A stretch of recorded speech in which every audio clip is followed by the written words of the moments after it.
Bismillahirrahmanirrahim. Assalamualaikum warahmatullahi wabarakatuh. Innal hamdalillah nahmaduhu wa nasta'inuhu wa nastahdihi wa nastaghfiruhu wa na'udzu billah min syururi anfusina wa sayyiati a'malina may yahdihillahu fala mudhillalah wa may yudlil fala hadiyalah. وأشهد أن لا إله إلا الله وحده لا شريك له وأشهد أن نبينا وحبيبنا وقرة أعيننا محمدا عبده ورسوله أرسله الله رحمة للعالمين صلوات الله عليه وعلى آله وصحبه ومن سار على نهجه واتبع سنته إلى يوم الدين يا أيها الذين آمنوا اتقوا الله حق تقاته ولا تموتن إلا وأنتم مسلمون رب اشرح لي صدري ويسر لي أمري واحلل عقدة من لساني يفقهوا قولي أما بعد. Setelah kita panjang lebar di pertemuan yang lalu membahas tentang al-amanah, kemudian bentuk-bentuk amanah yang kita mukaddimai pula, amanah yang paling utama yang melekat pada masing-masing kita adalah amanah amar ma'ruf nahi mungkar, tugas bagi kita semua, dan ini panjang lebar sudah kita bahas. Dan terakhir kita sudah masuk, saya mukaddimai amanah yang juga Allah amanahkan pada masing-masing kita, yaitu al-aulad, anak-anak kita. Berbahagialah jamaah sekalian kalau kemudian kita dikaruniai oleh Allah Subhanahu wa taala amanah yang namanya anak ini. Anak yang dilahirkan dari rahim istri kita, yang kita tumpahkan nutfah kita ke rahim istri kita. Dari sekian ratus ribu sel itu terbuang tinggal satu. Kemudian terbentuklah anak ini menjadi alaqah, nutfah ke alaqah, kemudian menjadi mudghah. Saat itu terbentuklah dia menjadi seorang manusia. Berarti anak yang kita miliki itu adalah pilihan Allah Subhanahu wa taala. Dan ketika Allah memilih untuk memberikan anak kepada kita jamaah sekalian, Allah percaya betul, tahu betul kalau kita ini sanggup untuk memikul beban ini, amanah ini, membesarkannya, mengawalnya, membinanya, mentarbiyahnya, mendidiknya sampai nanti menjadi anak-anak yang saleh dan salehah insyaallah. Jemaah sekalian, saya selalu mengatakan kalau kita berbicara sukses dalam kehidupan dunia ini, itu bukan sukses pribadi lagi sebenarnya jemaah sekalian. Ya, karena sukses pribadi ini paling kita dibatasi oleh umur, oleh waktu.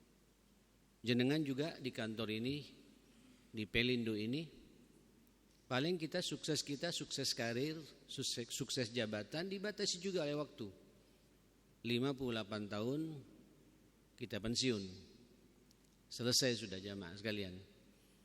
Tapi sukses yang sebenarnya itu, sebagaimana juga para ulama mengatakan, sukses itu bukan sukses ilmu, walaupun kita juga butuh dengan ilmu itu. Sukses itu bukan sukses harta, walaupun juga kita sangat butuh dengan harta itu.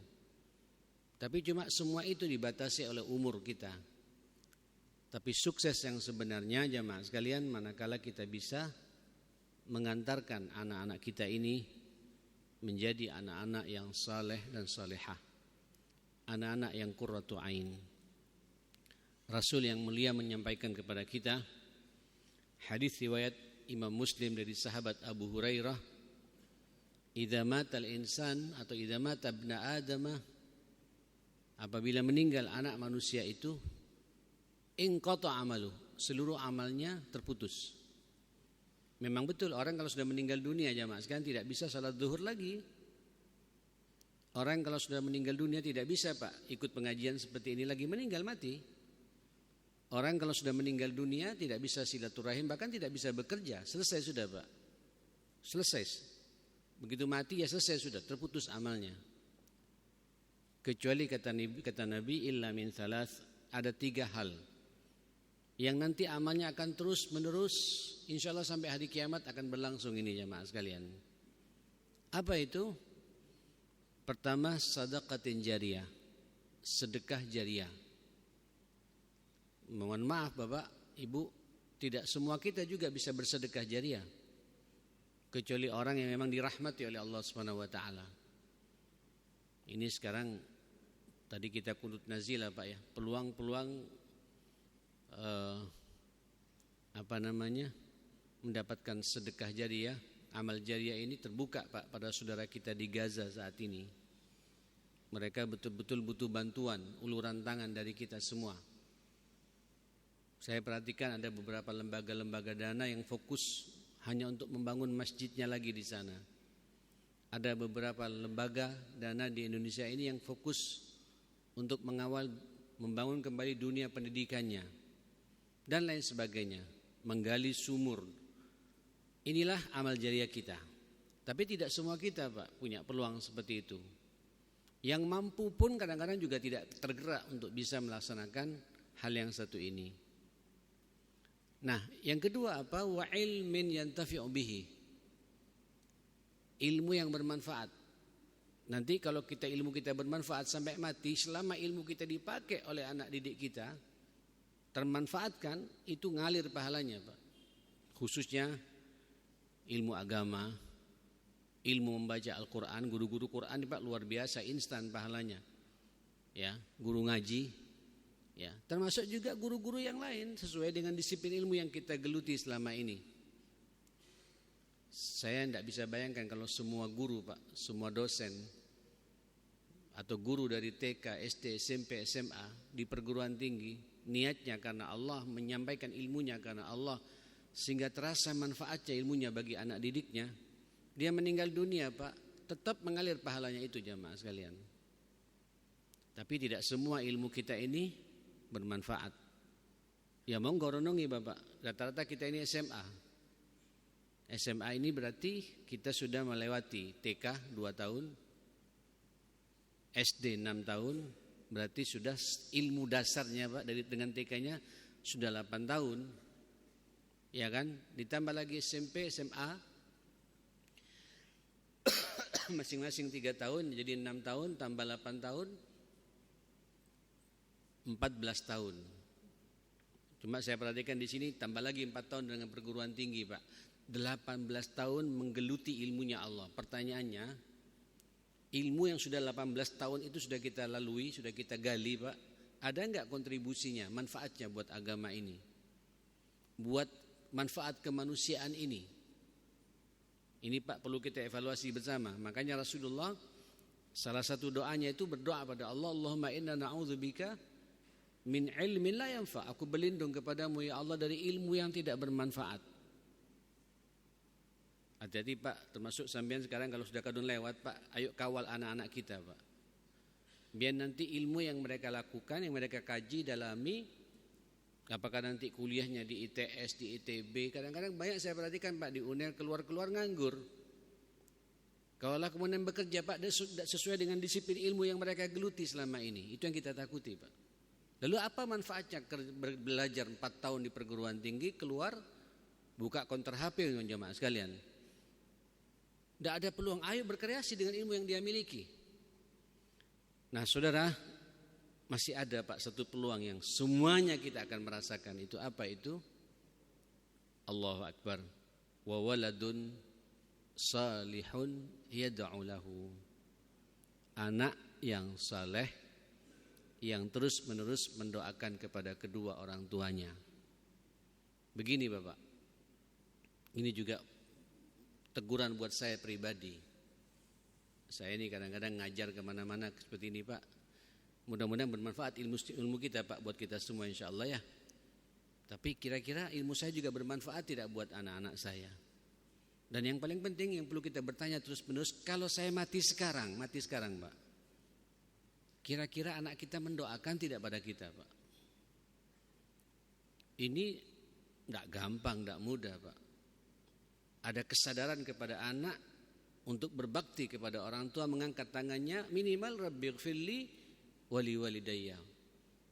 Ini hanya bisa kepada orang tua Pak yang punya amanah untuk mengawal putra-putrinya, anak-anaknya, jamaah sekalian. Nah saudara, anak ini amanah memang Pak.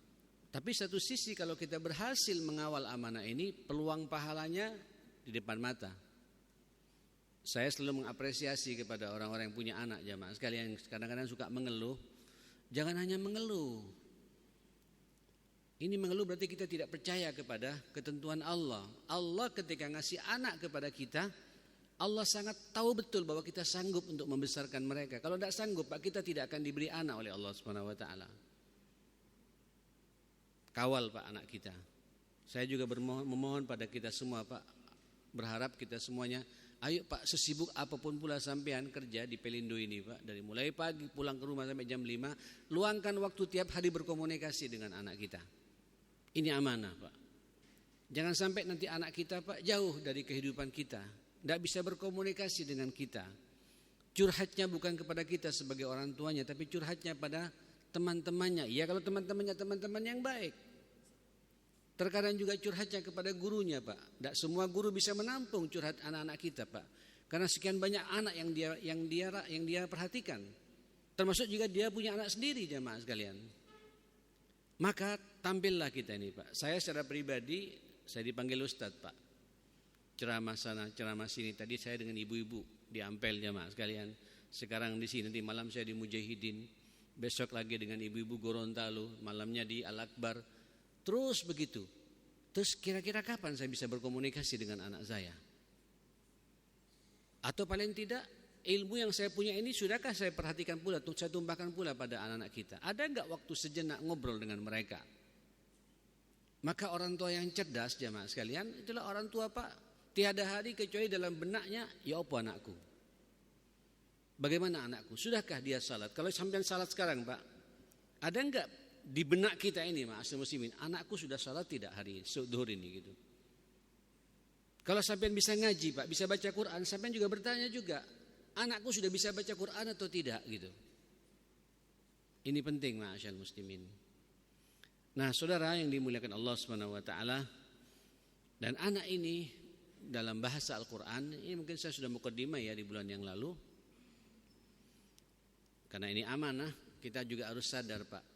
Tipikal anak dalam Al-Quran itu dibagi 4. Ada anak yang nantinya kata Allah dalam Al-Quran akan menjadi qurratu ain, penyejuk mata bagi kita. Anak yang akan menjadi pelipur lara bagi kita, menyenangkan baik di dunia ataupun di akhirat nanti Pak. Ini anak yang seperti ini akan menyelamatkan sampean di dunia dan di surga nanti, jamaah sekalian. Akan memberikan syafaat kepada kita. Bagaimana nanti kita bahas kriterianya, jamaah sekalian. Yang kedua, ada anak yang menjadi zinatul hayatid dunia, perhiasan kehidupan dunia. Saya merasakan sekali, jamaah sekalian. Ya, anak itu jadi hiburan. Cuma namanya perhiasan, sampean juga harus sadar, tidak selamanya perhiasan ini Pak abadi. Akan ada masanya jenuh Pak dengan perhiasan itu. Sampean kalau punya aksesoris Pak, punya ibu-ibu terutama ya, punya kalung, punya anting, punya cincin, punya gelang. Berapa lama kita menikmati perhiasan itu? Paling setahun 2 tahun. Nanti ada model baru Pak, jenuh. Nah, kita dituntut nanti jamaah sekalian, Allah mengatakan al-malu wal banuna zinatul hayatid dunya, harta dan anak itu perhiasan kehidupan dunia. Ayo Pak, jadikan anak kita itu hiasan sepanjang kehidupan kita. Jenengan berarti dituntut untuk memahami Pak pada setiap perjalanan tahapan-tahapan kehidupannya. Biasanya anak menjadi perhiasan itu ketika awal kelahiran Pak sampai balita Pak. Sampai usia sebelum TK. Apa ini? Sampai usia sebelum TK jamaah sekalian. Itu menyenangkan semua Pak. Ini saya kebetulan alhamdulillah Pak, mohon doanya Pak ya, mudah-mudahan cucu saya yang baru lahir tadi malam jadikan anak yang saleh, dan cucu sampean semua insyaallah Pak, anak kita semua insyaallah. Allahumma waffiqhu ya rabbal alamin. Ya Allah berikan keberkahan buat anak-anak kita semua. Mudah-mudahan diberikan taufik oleh Allah Subhanahu wa taala buat anak-anak kita semua. Lahir Pak menyenangkan. Saya kemudian diminta untuk mengazani tadi malam, mengiqamati tadi malam, mendoakan secara khusus. Tadi pagi saya mentahnik Pak, memberikan korma, saya haluskan, kemudian saya gerak-gerakkan di mulutnya, dan dia menyedot tangan saya, menyenangkan semua Pak. Nikmati itu Pak, nikmati. Jangan sampai kalau sampean punya fitrah tidak menikmati anak, berarti ada masalah pada diri kita nih Pak. Karena tabiat seorang ayah, seorang ibu, seorang kakek, seorang nenek pasti senang pada anak kecil. Kalau kita tidak suka sama anak kecil, tidak akan sukses Pak mendidik anak, ma'asyal muslimin. Fitrah yang seperti itu harus kita gali dan kita jaga itu jamaah sekalian. Nah nanti jamaah sekalian akan ada masa Pak, dari masa mumayyiz Pak sampai usia baligh Pak. TK, SD sampai kemudian dia usia puber. Ini nakal-nakalnya anak Pak. Sampai masuk ke dunia mereka. Dan kita juga pernah pengalaman Pak, jadi anak kecil juga. Saya juga pernah mengalami usia TK, usia SD, usia SMP, sampai kemudian merasakan mimpi pertama itu. Apa yang terjadi dulu? Kita sebenarnya ingin diperhatikan terus sama orang tua kita. Ayo Pak, pengalaman itu kita praktekkan pada anak kita.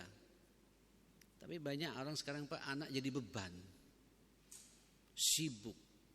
Saking sibuknya pekerjaan kantor dibawa ke rumah. Ketika diganggu sama anak merasa terganggu. Dibentak anak kita. Ini amanah ya akhi. Bentakan pertama Pak, di saat anak sedang butuh perhatian dari kita, itu akan terekam Pak dalam benaknya, ma'asyal muslimin. Dendam pada orang tuanya saudara sekalian. Nah nanti puber Pak, sampai nanti usia dia kuliah, sampai dia usia mau pernikahan. Ini beda lagi pendekatannya jamaah sekalian. Bagaimana usia seperti itu jadi perhiasan bagi kita Pak. Itu ada ilmunya juga.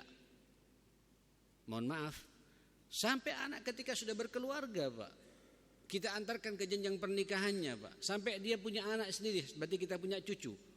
Itu juga ada gayanya kita Pak, berkomunikasi dengan mereka. Bagaimana mereka semua jadi perhiasan buat kita.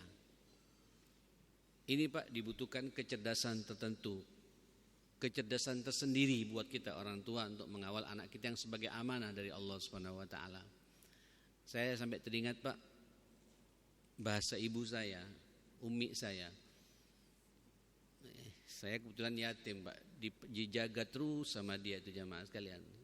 Abah saya meninggal Pak, saya dalam kandungan.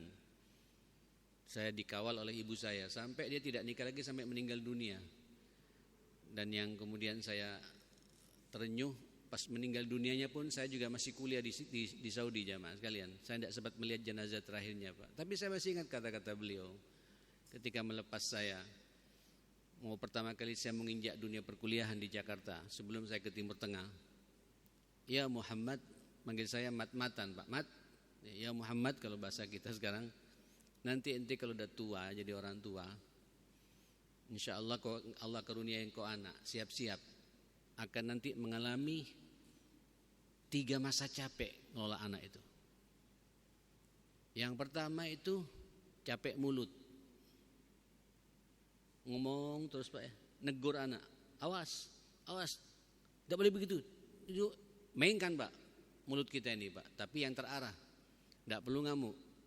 Anak butuh bimbingan dari bahasa kita, bahasa ibu segala macam, dan bahasa kita sebagai bapak. Sampai anak itu betul-betul memfigurkan kita sebagai orang tua. Capek memang Pak. Ini biasanya anak dari mulai TK sampai anak sebelum puber Pak. Capek mulut kita Pak. Menasihati, suruh sholat, suruh ke masjid, suruh ngaji. Ngomong terus kita ini Pak. Tidak boleh bosan kita jamaah sekalian. Setelah itu meningkat Pak. Ada capek yang kedua. Namanya capek apa? Capek pikiran. Capek mulut tetap jalan Pak, nambah lagi sekarang capek pikiran.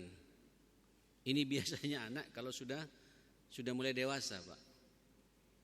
Sebelum dia nikah, ma'asyal muslimin. Ya Allah, saya merasakan sekali. Ya, walaupun saya sekolahkan anak di sekolah-sekolah yang cukup bagus lah di Surabaya ini, tapi kita tidak tahu Pak bagaimana di sekolah. Bagaimana setelah dia pulang sekolah, dengan siapa dia berkawan. Ini kan kepikiran terus Pak. Biasanya pulang sampai rumah jam 5 sore, Ini sampai jam 7 malam belum pulang. Apa ada kepikiran kita, Pak? Hatta yang sudah di perguruan tinggi, Pak, kuliah. Saya buat komitmen paling malam jam 9, toleransi jam 10. Ini sampai jam 1 dini hari tidak pulang, Pak. Ada kepikiran kita, Pak? Maka orang tua yang punya tanggung jawab, Pak, tidak akan mendiamkan ini, Pak. Apalagi anak kita perempuan. Ini lebih kepikiran lagi gini, Pak. Mainkan terus, Pak, pikiran kita. Antum jenengan harus tahu dengan siapa dia berkawan. Berapa nomor HP kawannya. Bahkan siapa wali kelasnya. Berapa nomor HP wali kelasnya. Komunikasi dengan mereka juga, Pak. Siapa orang tua temannya. Ini mainkan terus, Pak, pikiran kita, jamaah sekalian. Apa selesai setelah itu, jamaah sekalian? Nikah anak kita, Pak, ya. Saya punya anak 4, Pak. 3 sudah nikah semua. Ini yang tadi malam, Pak, anak yang ketiga lahir. Yang kakaknya, adiknya baru 1-1. Jadi 5 cucu saya sekarang, jamaah sekalian. Mudah-mudahan minas salihin was salihat semuanya, insyaAllah. Itu anak kita semua, Pak, ya. Apa yang terjadi, jamaah sekalian? Apakah selesai, Pak? Capek pikiran. Ada nambah lagi, Pak.